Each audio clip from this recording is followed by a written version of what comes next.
Important activity that's going to drive your success in your network marketing business.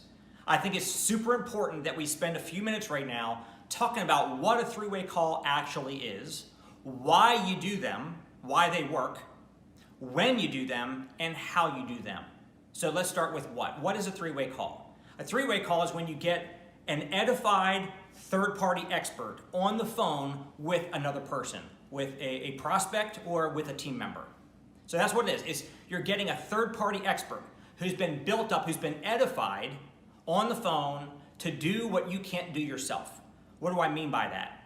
Well, the reason why we do three-way calls is because if you take a look at the chart that we're going to show you right now, that was actually based on page 75 in my Building an Empire book, you see in the chart that you've got your prospects, okay? You've got a bunch of prospects who trust you. They know you, they like you, they trust you, but they don't respect your business opinion about this particular business.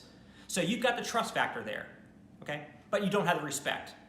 But you can edify this third-party expert, basically building up that person's credibility in the eyes of your prospects.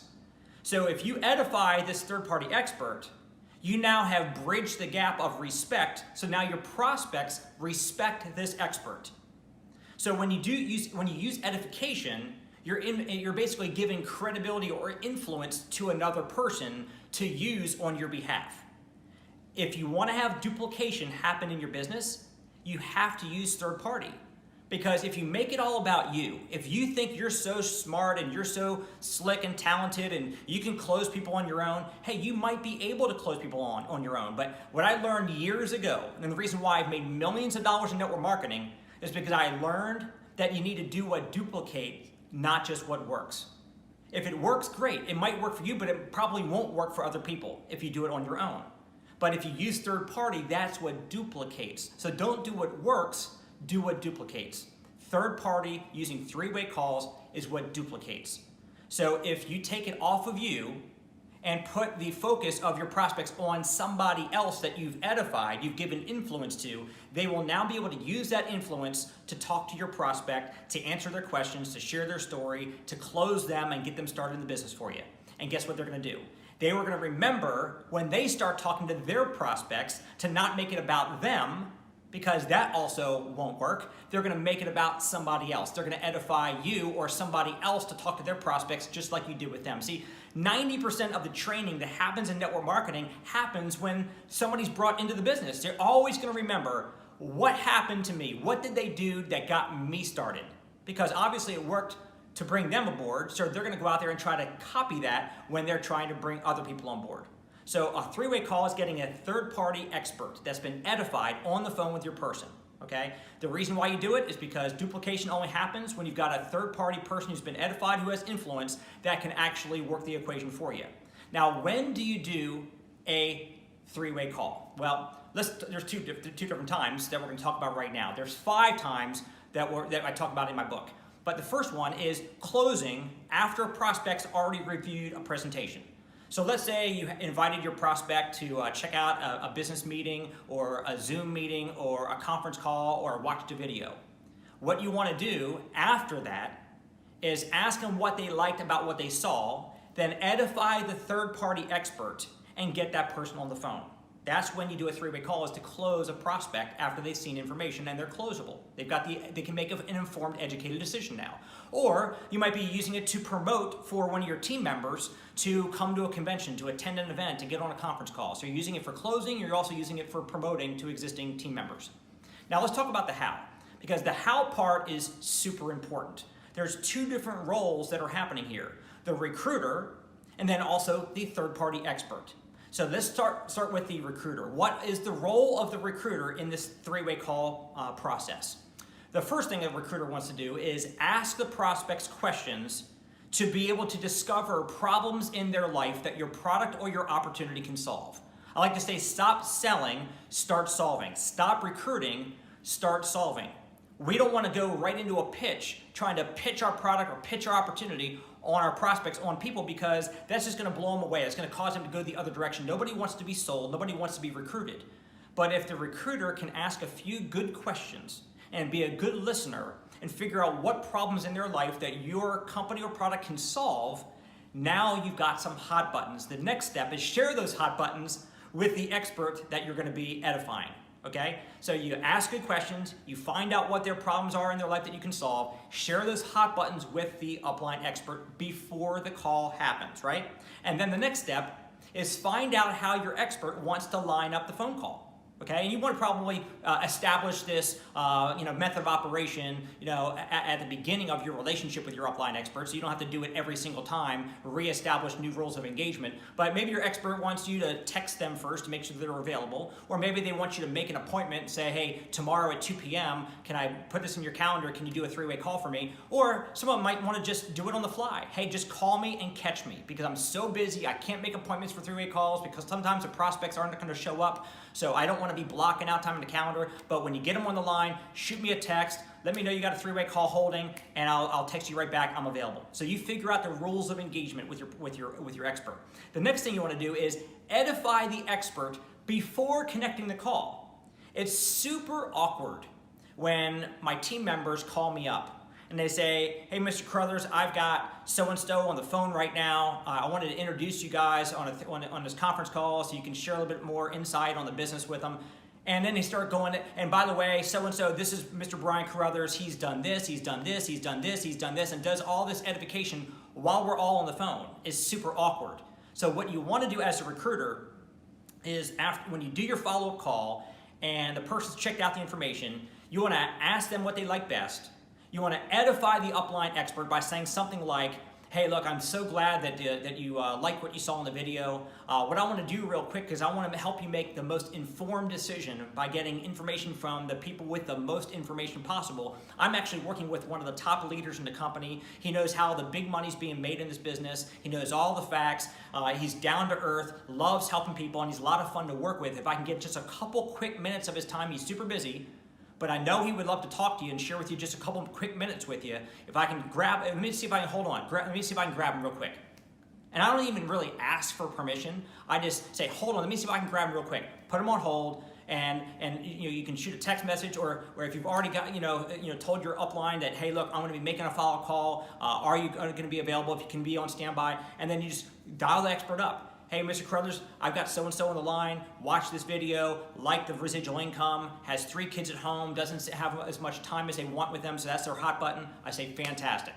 Then connects the call. Hey, Mr. Carruthers, this is Ricky. Ricky, this is Mr. Carruthers. And then I would actually take it from there, and the recruiter, what's the recruiter going to do? Is going to make the introduction, is going to be quiet, listen, and learn. Be quiet, listen, and learn. It's not a time to interrupt. It's let the third-party expert who's been edified use their influence to lead the conversation to the closing point. If the recruiter interrupts, that is de-edifying. It's going to interrupt the thought process, the decision-making process that the expert's trying to lead them down, and it's going to mess everything up. So you don't want to de-edify. Just let the expert who you chose to get on that phone, let them do their job. Okay? So again, the recruiter, here's your job. Ask the prospects questions to discover the problems in their life. Share those hot buttons with the upline expert. Find out how the expert wants to do the 3-way call, if they need to be notified ahead of time. Edify the expert before connecting the call, and then introduce the 2 people. Be quiet, listen, and learn. And why you need to listen and learn, don't just sit there crossing your fingers. I hope they sign them up. I hope they sign them up for me. No, that's great. You want the result, but you also want to gain the knowledge. Listen to what the upline expert is saying, how he or she is saying it. Why are they saying it in this order, in this sequence? How are they leading this person down the path? Because you're going to be the upline expert for your team members in the future. So that's the role of the recruiter. Now, the role of the expert is a little bit different. The expert gets on the phone. And by the way, let me just say this as a part of the edification process. I actually just share with you the 4 main ways to edify. Knows the facts, knows how the big money's being made. Even if they're not making big money yet, they know how the big money's being made, right? So knows the facts, knows how the big money's being made, is down to earth, loves helping people, and is a lot of fun to work with. You cover all 4 personality types. The factual people, the people that are money motivated, the people that love to help people, and the people that are looking to have fun. That's going to cover any prospect you put on the phone. That's how you do the edification, right? So the edification needs to be done properly every single time in order for the expert to be able to have that influence, right? So that's the important thing, is the recruiter knows their role. The expert needs to have his or her role understood. So when the edification's done, the call is turned over to the expert is now going to ask, hey, what did you like best about what you saw, about what we're doing? And that person's probably going to reiterate again, I like the residual income, or I like the service, or I like the product, or whatever the case is. Then the expert's going to feel, felt, found them. Hey, I know exactly how you feel. I felt the same way when I learned about the residual income. And you know what I found is the people that I'm working with that have this residual income coming in now from this company, they've now been able to transfer that into meaning more time freedom with their kids. Because again, the recruiter told the upline expert, hey, this person has 3 kids they want more time with. So when you feel, felt, found, and you say, hey, look, I know how you feel. I felt the same way when I heard what you saw, or I saw what you saw. And by the way, here's what I found. And then you relate it to the story that they actually shared with you, what's going on in their life and how this business can help it solve for that, right? So you ask what they like best, you feel, felt, found them, which is basically meaning you're relating to them. You share your story. Share your story and be relatable. Share your story and be relatable. Share your story, be relatable. Share your story, be relatable. Always remember that. Remember my dance. Share your story and be relatable. Meaning if somebody puts me on the phone and I'm making $1 million a year and I'm talking to a person who's making $30,000 a year, if I talk about $1 million a year story, that's not relatable. I've already lost them if I actually try to impress them with that income level, right? So you want to be relatable. So I might say to that person, because they've got 3 kids they want more time with, I might say, well, my background was in real estate, working 60 hours a week. I was frustrated because I wanted more time with my wife and my kids.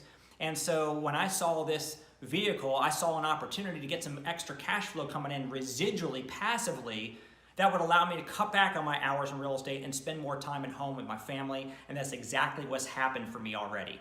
I imagine, is that something that would be important for you?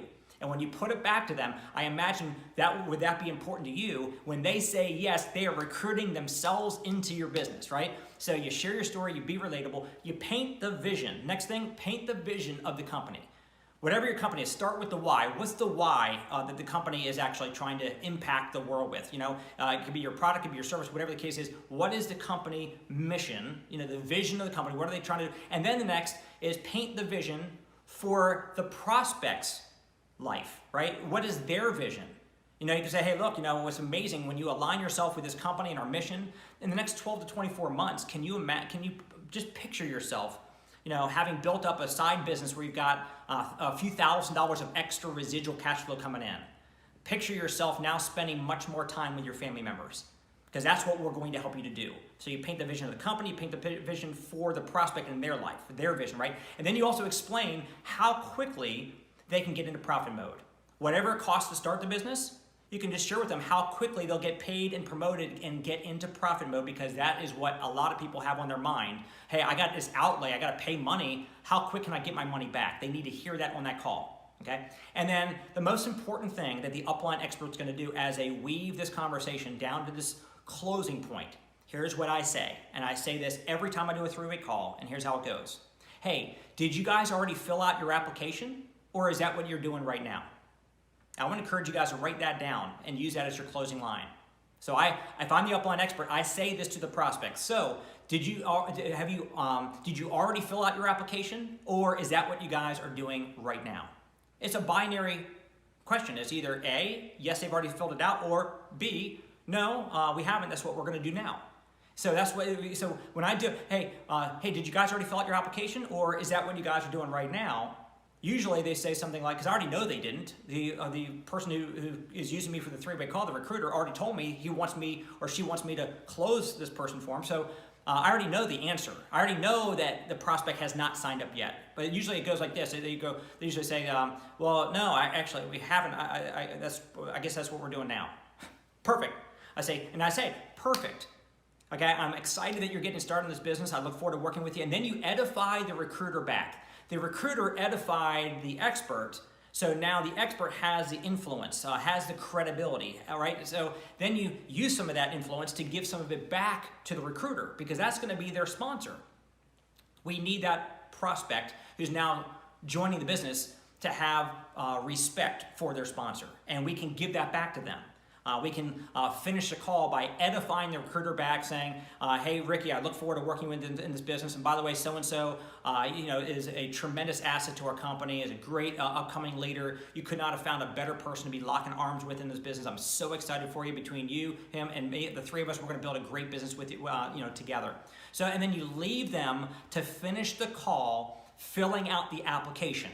Right? Say, "Hey, I'm going to go ahead and drop off. I'll leave you, the two of you on the line so you can stay on and get the application filled out. It'll only take about three minutes or so. And as soon as you guys are done, let's go ahead and get you on the getting started information and get a call booked again so we can get back on the phone and create a game plan for you."